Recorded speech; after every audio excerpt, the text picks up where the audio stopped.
عبداللہ صاحب رحمۃ اللہ علیہ تشریف لایا کرتے تھے تو ہمیں بڑی تمنا ہوتی تھی کہ ان کا بیان سنیں. میں نے ایسا خوبصورت بیان جس میں دلائل بھی ہوں فضائل بھی ہوں. مولانا اسلم صاحب رحمۃ اللہ علیہ ویسے بات کی شیرینی کے لحاظ سے تو سب سے بلند تھے، لیکن مولانا عبید اللہ صاحب رحمۃ اللہ علیہ کا جو بات ہوتی تھی وہ قرآن اور حدیث اور دلائل اور فضائل اور اوپر سے یوپی کی زبان، بس وہ عجیب شیرینی تھی. ہماری بڑی تمنا ہوتی کہ ان کا بیان مس نہ ہو، ہم خدمت کر کے بھاگم بھاگ آتے. تو ایک دفعہ میں روٹی کھلا کے آیا، وہ پسینہ پسینہ، یہاں میں نے پٹکا باندھا ہوا تھا مجھے آج تک یاد، تو بھاگ کے آیا اور یہ جو جنوبی ستون ہے اس کی طرف سے میں آیا اور آ کر بیٹھا، سانس چڑھا ہوا. تو اس وقت مولانا عبید اللہ صاحب رحمۃ اللہ فرما رہے تھے سورہ طٰہٰ یہ تبلیغ والوں کی صورت. ایک جملہ بس مجھے اس بیان کا ایک جملہ یاد، بات آئی گئی ہوگی.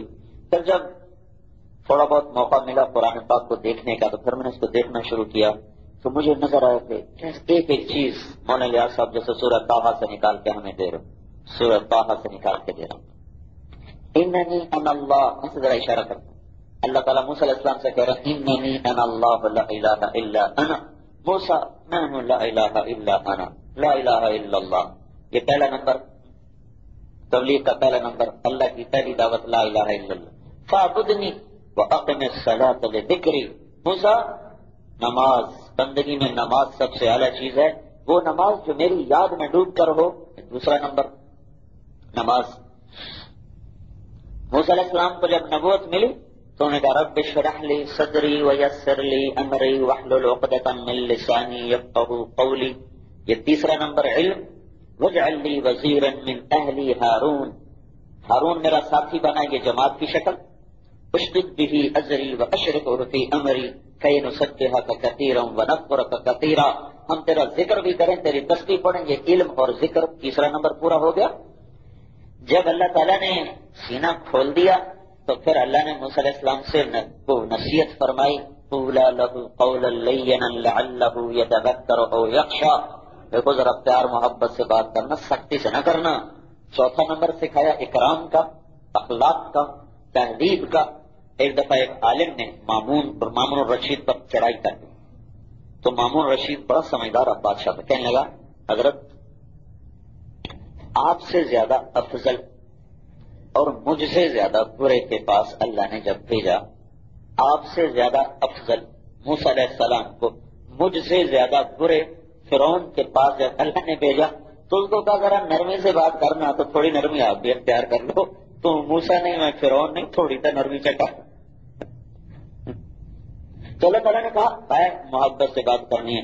چوتھا نمبر اپنی محنت کو انتہا پہ پہنچا کر جب طور پہ بلائے گئے تو اللہ نے پوچھا کیوں آئے ہو؟ کہ عجلت الیک رب لترضی، یا اللہ تو راضی ہو جائے اس لیے آیا ہوں. پانچواں نمبر اللہ نے کہا اذهبا الی فرعون انه طغى. جاؤ تم دونوں جماعت بن کے جاؤ اور فرعون کو دعوت دو. یہ چھٹا نمبر. اس طرح میں نے دیکھا یہ 6 کے 6 نمبر سورہ طٰہٰ سے ایسے تشتری میں نکل کے باہر آ جاتے.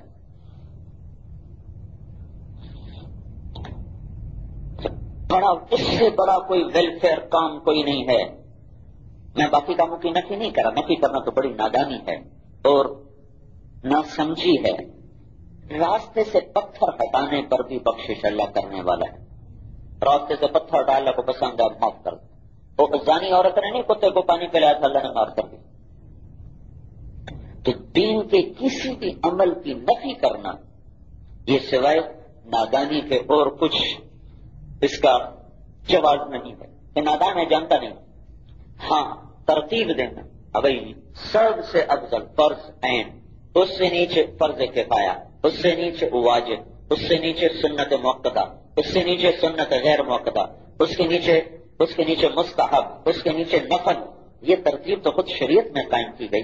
نفل سب سے نیچے ہے، مستحب اس سے اعلیٰ ہے، غیر مؤکدہ سنت اس سے اعلیٰ، مؤکدہ سنت اس سے اعلیٰ، واجب اس سے اعلیٰ، فرض کفایہ اس سے اعلیٰ، فرض عین اس سے اعلیٰ. اس لحاظ سے اللہ کی طرف بلانا، لوگوں کی خیر خواہی، یہ چاہنا کہ یہ آخرت کے عذاب سے بچ جائیں، دنیا کے دکھوں سے بچ جائیں، اس سے حسین خوبصورت، افضل اور کوئی کام نہیں کرنے کا سب کا ہے. ھذا بلاغ للناس، پہنچاؤ بھائی. کون پہنچائیں؟ سارے پہنچاؤ، سارے پہنچاؤ.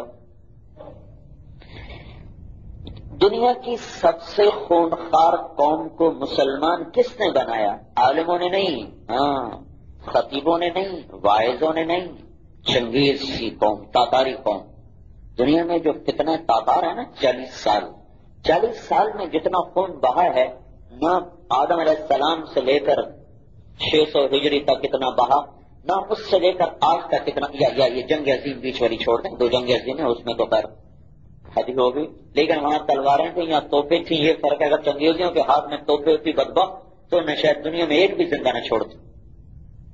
دنیا کی سب سے خونخوار قوم تاتاری کو مسلمان بنانے والے تاجر تھے، ترکستانی تاجر. ایسے بے نام کے 20 کتابیں خندان کے باوجود بھی نہیں پتا چلا وہ کون تھے، ان کے کیا نام تھے. اتنا بڑا کام کر گئے کہ جس قوم کو میدان جنگ میں ہم نہ ہرا سکے، ان کو ہم نے دعوت سے میدان میں ہرا کر اپنا ہی ہم نوا بنا لیا. اسی کو تو اقبال رحمت اللہ علیہ نے فرمایا نا، ہے عیاں یورش تاتار کے افسانے سے، پاسباں مل گئے کعبے کو صنم خانے سے. وہی قوم مسلمان کرنے والے کون تھے؟ نہ عالم، نہ خطیب، نہ محدث، نہ مفسر، تاجر. یہ کتنے لوگ ہیں جو امریکہ میں بیٹھے ہوئے ہیں، انگلینڈ میں بیٹھے ہوئے ہیں، افریقہ میں بیٹھے ہوئے ہیں، صرف مال کمانے کے جذبے سے بیٹھے ہوئے ہیں. اگر ان کا یہ جذبہ ہوتا کہ ہم نے ان کو ایمان پہ لانا ہے اور ان کو اسلام میں داخل کرنا ہے تو کتنے کروڑوں انسان تھے جو اسلام میں داخل ہو سکتے تھے. لیکن چونکہ یہ جانے والا دعوت کے جذبے سے نہیں گیا، مال کمانے کے جذبے سے گیا ہے، تو اس کی ترجیحات اور پہلے جانے والے جو تھے وہ مال بھی بیچتے تھے، دعوت بھی دیتے تھے، تو ان کی خاموش اتنے بے نام کے تاریخ ان کو تلاش نہیں کر سکی کون تھے. نام کے ساتھ ایسے گمنام کہ صفحات میں جگہ نہ پا سکے، اور ایسا کام کر گئے کہ شمشیر جو کام نہ کر سکی، قلم جو کام نہ کر سکا، وہ کپڑا بیچنے والے وہ کام کر کے چلے گئے. جو بھی بیچتے تھے، میں تو ایسے مثال دے رہا ہوں. ترکستانی تاجروں نے چنگیز خان کے سب سے بڑے بیٹے جوجی کی نسل، جوجی، بغدائی، چغتائی، طلوئی، 4 بیٹے تھے چنگیز خان کے. تو اس نے جانشین بنایا تھا بغدائی کو جو بڑے سے چھوٹا تھا، اور جوجی کو اس نے روس کی سلطنت دی تھی، اور بغدائی کو قراقرم میں جانشین بنایا. تو بغدائی کی ساری نسل مسلمان، جو اس کی جوجی کی ساری نسل کو مسلمان کیا ہے ترکستانی تاجروں. دعوت بھی دیتے تھے، سودا بھی بیچتے تھے. یہ دعوت عوام میں پھیلی، عوام سے خواص میں پھیلی، خواص سے ایک وزیر مسلمان ہوا. وزیر نے برقع خان تھا، پوتا جوجی کا بیٹا اباقہ، اباقہ کا بیٹا برقع، برقع کے وزیر مسلمان ہوا. وہ اس کو موقع پا کے بات کہے، یہ بات وہ کہ یہ اچھی بات ہے، تمہیں کون بتاتا تھا یہ مسلمانوں کا دین ہے؟ کہو مجھے بتانا اب کے وہ لوگ آئیں جو تمہیں بتاتے. تو ایک ترکستانی قافلہ آیا، پکڑ کے برقع خان کے سامنے لے گیا، دعوت دی، وہ مسلمان ہوا. اس کی دعوت پر 10 لاکھ کا تاتاری مسلمان ہوا. تو ھذا بلاغ للناس، پیغام ہے فیصل آباد کے تاجر ساری دنیا میں جاتے، فیصل آباد کے لوگ ساری دنیا میں رہ رہے ہیں. تو اگر یہ دھاگے بیچنے کے ساتھ اور کپڑے بیچنے کے ساتھ ایمان کے سوداگر بھی بن جائیں تو ان کی تجارت عالمی ہو جائے، ابدی ہو جائے، ہمیشہ کی ہو جائے. یہاں کے بھی خواص بن جائیں، آخرت کے بھی خواص بن جائیں.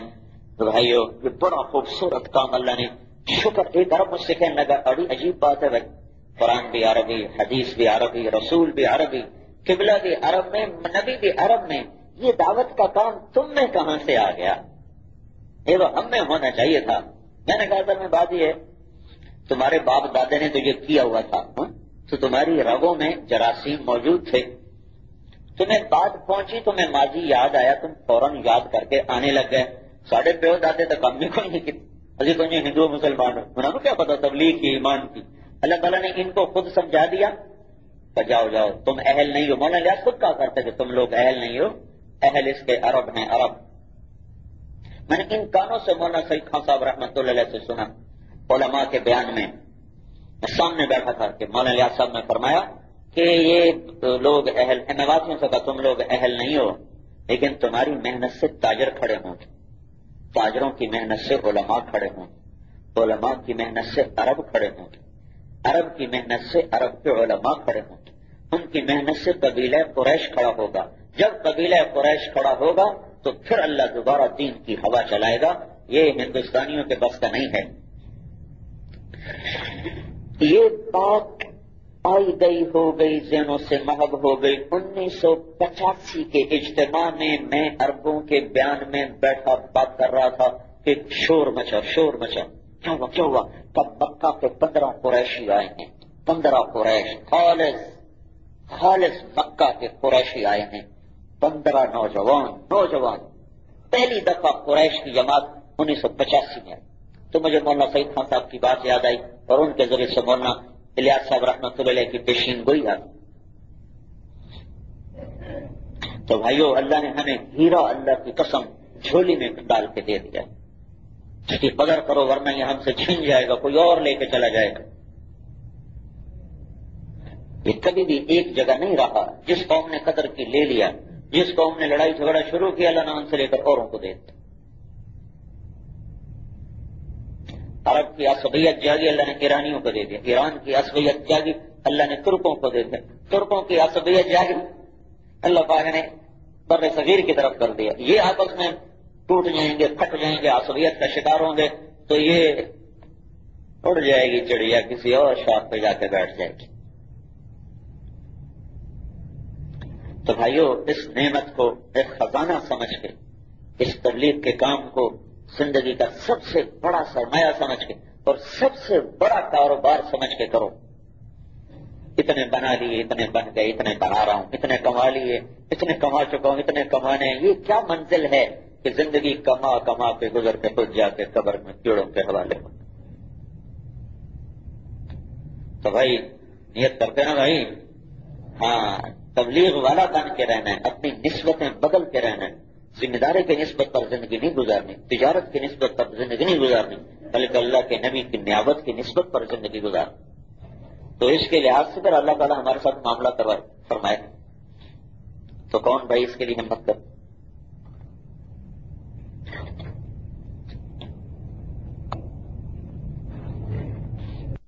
مورخہ 9 اپریل سن 2005 حضرت مولانا طارق جمیل صاحب بمقام بلال مسجد میں بیان فرما رہے تھے۔ موضوع تھا دعوت اور دلائل، تیار کردہ علمی کیسٹ گھر، کیسٹ اور سی ڈی ملنے کا پتہ نوٹ فرمال علمی کیسٹ گھر، دکان نمبر 5 فاطمہ پلازا، بالمقابل مدنی مسجد fiddle be area Karachi. Phone number 63708113۔